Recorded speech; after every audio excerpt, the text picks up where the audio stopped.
The first person to play fusion-style music was Miles Davis. His type of music at this part of his career was more up-tempo and hard bop. The instrumentals he would use were more rock-based than jazz background. The electric instruments used were guitars, bass, and keyboard. This included more straightforward rhythms, static harmonic, and melodic patterns. Characteristics of jazz rock fusion was based on the mix of jazz improvisation with R&B and rock rhythmic conception. The drums were full and active with the more advanced drum kit.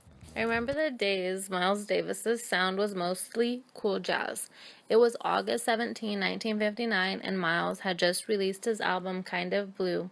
Davis was not a fan of the bebop style and soon found a niche of his own with cool jazz. Although his influence was that of rhythm and blues, he had more of a desire for cool jazz. Some of Davis's first work with cool jazz was in a series of sessions in 1949 and 1950. In these works, Davis's leadership of the Nanette, which was a 9-piece ensemble that featured a horn and tuba and also instruments like trumpets, trombones, altos, and baritone sax, pianos, basses, and drums. These works were arranged by Jerry Mulligan and composed by Gil Evans. Davis's time as an artist dealing with the blues dates back to 1951 when he was trumpeter in the blues composition Opera Veuve, where he was a part of Parker's Quintet, whom he was mentored by along with Dizzy Gillespie. The 1969 Newport Jazz Festival was the first year promoters incorporated soul and rock music acts into their lineup. Soul musicians James Brown and B.B. King, alongside Led Zeppelin, were on the same bill as Dave Brubeck, which is another cool jazz musician, and of course Miles Davis. There was one act in particular, Sly and the Family Stone, that grabbed Davis's attention. This band is known for their captivating fusion of gospel, soul, and psychedelic rock, and actually inspired Davis to expand his experiments with electric instruments and rock rhythms.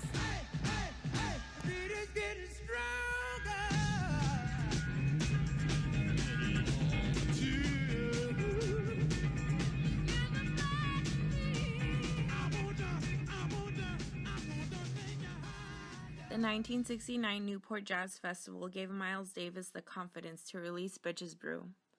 Bitches Brew is a provocative album that solidified jazz rock fusion. In the years prior to Bitches Brew, Davis had experimented with electric instruments, but his music still had that swing jazz was known for. The music on Bitches Brew was far from safe and comfortable. Davis was done walking on eggshells. He took the rock, soul, and blues influences he had witnessed at the '69 Newport Jazz Festival, and he fully committed to a much harder sound. The music style of Miles running up to Bitches Brew was joined with two pianists named Joe Zawinul and Chick Corea. The most influential person for this style of fusion was a saxophonist named Wayne Shorter. They had a minimum of one drummer and one percussion player. This part of the fusion phase was unique because the songs on the albums were time extended compared to the other songs by Miles Davis. Bitches Brew's undying popularity not only solidified the jazz fusion style, but it also helped several musicians launch their own fusion projects. In the mid-1960s, Miles Davis started to move away from classic cool jazz. While doing so and starting in on fusion, he would play with several artists that would go on to become key musicians in fusion. These artists are Chick Corea, John McLaughlin, and Herbie Hancock. Chick Corea was a keyboardist who joined Miles Davis in 1967. He is known for being one of two keyboardists in Bitches Brew. Miles Davis was the one who started Corea on a Fender Rhodes electric piano. Corea went on to create his own group, which he named after their first track, Return to Forever, in 1972. He later toured and recorded as the headliner in his own acoustic and electric band. The song Got a Match from the album The Chick Corea Electric Band in 1986 features the drummer Dave Weckl and bassist John Patitucci in a bebop-style fusion. John McLaughlin played guitar with Miles Davis in both Bitches Brew and In a Silent Way. McLaughlin had his own group. They called themselves the Mahavishnu Orchestra.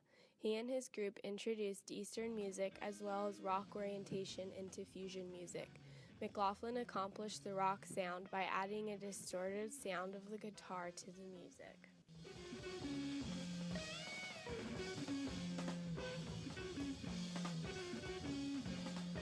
Hancock was also a key artist that performed with Miles Davis.